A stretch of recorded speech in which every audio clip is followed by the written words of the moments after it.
What kind of person screams at a minimum wage worker over a broken machine? They ruin themselves. Karen Mitchell, 42, stormed into Harper's Home Appliances on a muggy August afternoon, her face twisted in fury, dragging a battered dehumidifier that rattled like a dying engine. The store, a small family-owned business in suburban Ohio, smelled of plastic and faintly of mildew from the display models humming in the corner. Karen's voice cut through the quiet hum like a chainsaw. "This piece of junk is louder than a lawnmower," she bellowed, slamming the machine onto the counter. The cashier, a lanky teenager named Ethan, flinched, his hands fumbling with a receipt roll. Karen's eyes, sharp and unyielding, pinned him like a bug under glass. She demanded a full refund, no questions asked, her tone implying she'd burn the place down if she didn't get her way. Ethan, barely trained for this level of confrontation, stammered an apology and called for his manager, Lisa Harper, who was in the back sorting inventory. The air thickened with tension as customers glanced over, sensing a storm brewing. Lisa, a woman in her late 30s with tired eyes and a no-nonsense ponytail, emerged from the stockroom. She dealt with Karens before, entitled, loud, and always convinced they were right, but something about Karen Mitchell felt different. Her indignation was performative, almost rehearsed, as if she'd planned this tantrum for maximum impact. Lisa forced a calm smile, her hands steady as she inspected the dehumidifier. The machine was filthy, its filter clogged with dust and pet hair, the casing scratched like it had been kicked across a basement floor. "Ma'am, can you tell me what's wrong with it?" Lisa asked, her voice measured but firm. Karen's response was a torrent of complaints. The noise, the inefficiency, the defective design. She claimed she'd bought it 2 months ago and used it exactly as instructed. Lisa's brow furrowed. The model was one of their best sellers, reliable and quiet when maintained properly. Something didn't add up. As Karen ranted, Ethan quietly pulled the purchase records on the store's ancient computer. His hands shook slightly, but he was determined to back Lisa up.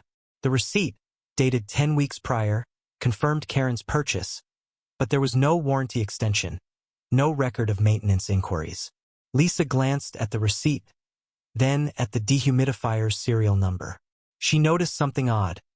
Faint water stains on the casing, suggesting it had been left in a damp environment, possibly flooded. "Ma'am, did you clean the filter regularly?"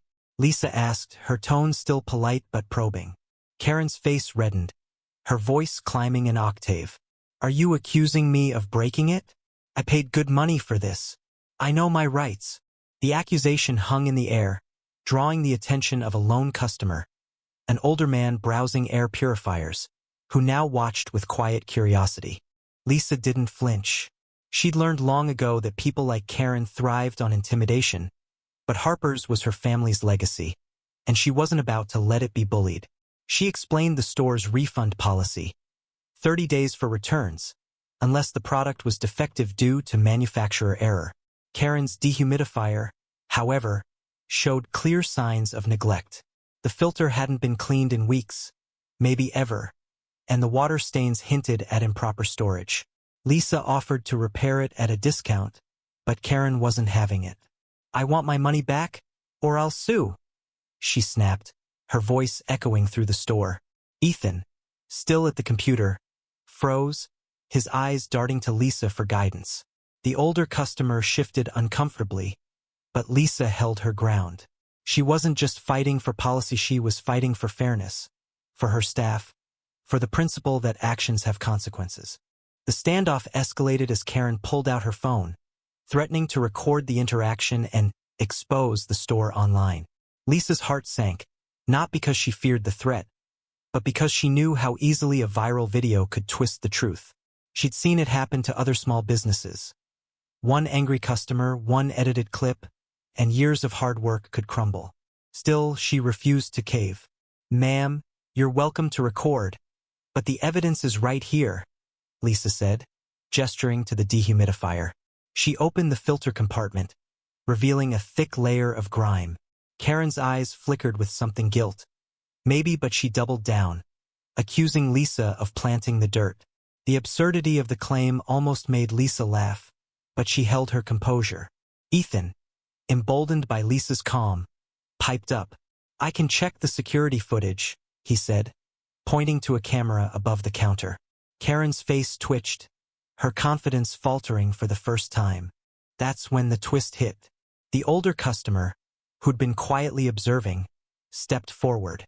He wasn't just a random shopper, was Tom Reynolds, a retired appliance technician who'd worked for Harper's decades ago. Tom had been in the store to pick up a part for his own project, but he'd overheard everything.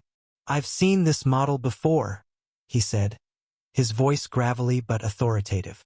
"That kind of noise comes from a clogged motor, usually from skipping maintenance." He leaned over the counter, peering at the dehumidifier. "Mind if I take a look?" Lisa nodded, grateful for the unexpected ally. Tom's hands, weathered but steady, dismantled the casing with ease. Inside, the motor was caked with dust, and a small screw was loose, rattling against the fan. "This wasn't defective," Tom said, holding up the screw. "This is neglect."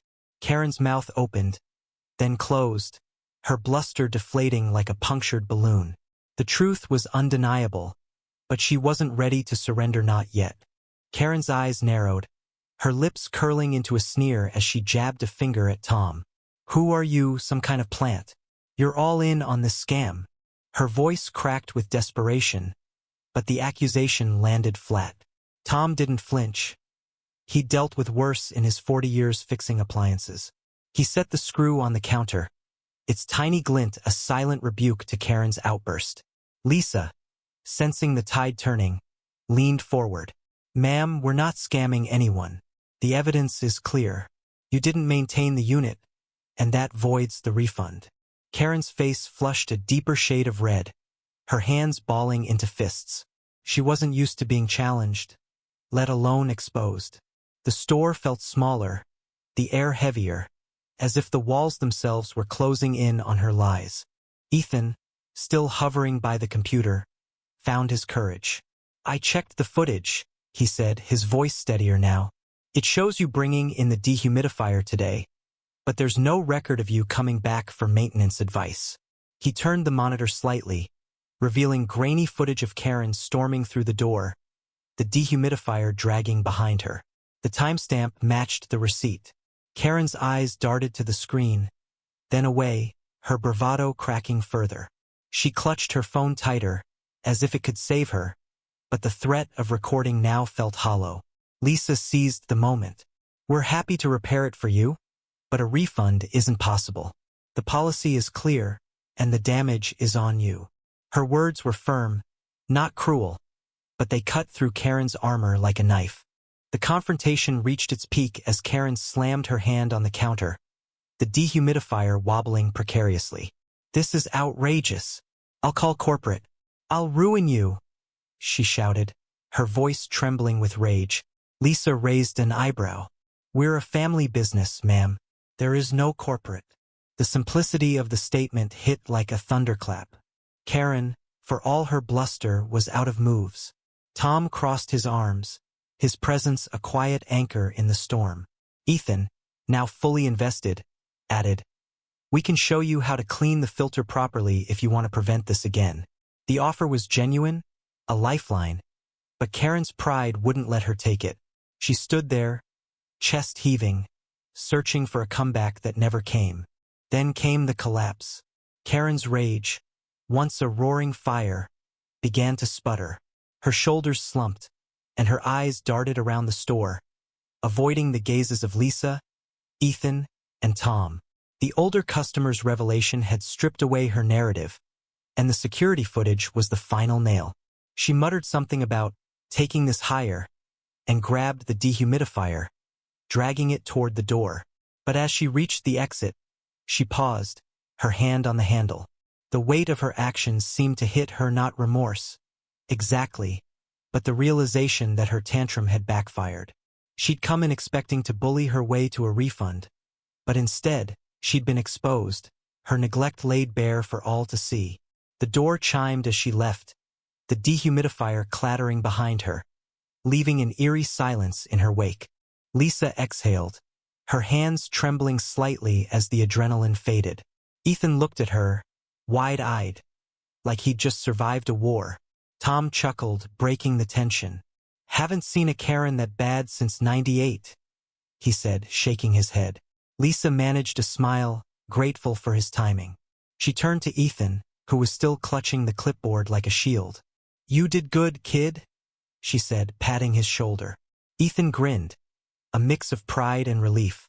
The store returned to its quiet hum, but the victory felt fragile.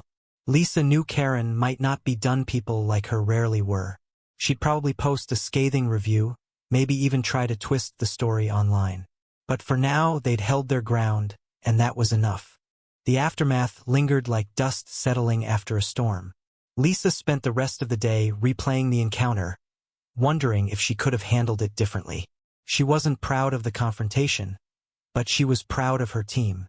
Ethan, barely out of high school, had stepped up when it mattered. Tom, a blast from the past, had been their unexpected savior. Together, they'd face down a tempest and come out stronger. Lisa sat at the counter that evening, the store empty, and wrote a note to herself. Keep the cameras on. Keep the receipts. Keep the truth. It was a reminder that fairness wasn't just a policy, it was a fight worth having. The next morning, Harper's Home Appliances opened as usual, but the air felt different, charged with the residue of yesterday's battle. Lisa arrived early, checking the store's online reviews, bracing for Karen's retaliation. Sure enough, there it was, a one-star review, posted at 2 a.m., riddled with exaggerations. Karen claimed the staff had insulted her, refused service, and sold her a faulty product. She'd even uploaded a blurry photo of the dehumidifier, conveniently cropped to hide the grime. Lisa's stomach twisted, but she wasn't surprised. She'd seen this playbook before: deflect, distort, destroy. What Karen didn't know was that Lisa had prepared for this. The security footage, the receipt, Tom's expertise, it was all documented. Harper's wasn't just a store. It was a fortress built on integrity. Lisa called a quick meeting with Ethan and the other part-time cashier, Mia, a college student who'd missed the drama. She explained what happened, emphasizing the importance of standing firm. "People like Karen want to wear you down," Lisa said, her voice steady but warm. "But we don't bend to lies. We protect each other." Ethan nodded, still buzzing from his role in the showdown. Mia, quieter but sharp, suggested posting a response to the review, polite but factual, with a photo of the neglected dehumidifier. Lisa hesitated. Going public felt like playing Karen's game, but Mia was right. Silence could be mistaken for guilt. They crafted a response together, detailing the maintenance neglect and offering to assist Karen with repairs. It was professional, unshakable, and rooted in truth. By noon, the review response had gained traction online. Customers, some who'd been in the store during Karen's outburst, left supportive comments. One even mentioned Tom's expert takedown, turning him into a local legend. Lisa smiled, reading the comments, feeling a spark of hope. The fight wasn't just about one refund. It was about showing that small businesses could stand up to bullies. Karen's review, meant to wound, had backfired, exposing her more than it hurt Harper's. Lisa printed out the response and taped it to the back office wall, a quiet trophy of their resilience. That afternoon, Tom stopped by again, this time with a coffee for Lisa. "Heard you're famous now," he teased, nodding toward the computer. Lisa laughed, the first real laugh she'd had in days. They talked about the old days, when her father ran the store, and how he'd always said, "The customer's not always right, but the truth always is." Tom's unexpected role in the drama reminded Lisa of her father's legacy, a business built on fairness, not fear. She offered Tom a part-time gig, helping with repairs and training staff. He accepted, his eyes crinkling with pride. Ethan, overhearing, asked if he could learn from Tom, too. The team was growing not just in numbers but in strength. As the day wound down, Lisa reflected on the bigger picture. Karen's outburst wasn't just about a dehumidifier. It was about entitlement, about people who thought rules didn't apply to them. But it was also about the quiet heroes: Ethan, finding his voice, Tom, stepping in when it mattered. Even Mia, with her sharp instincts. They'd turned a confrontation into a lesson, not just for Karen, but for themselves. The law was on their side. Ohio's consumer protection laws backed their refund policy, and the evidence was airtight, but the real victory was human. They'd shown that standing up to a bully didn't require shouting back.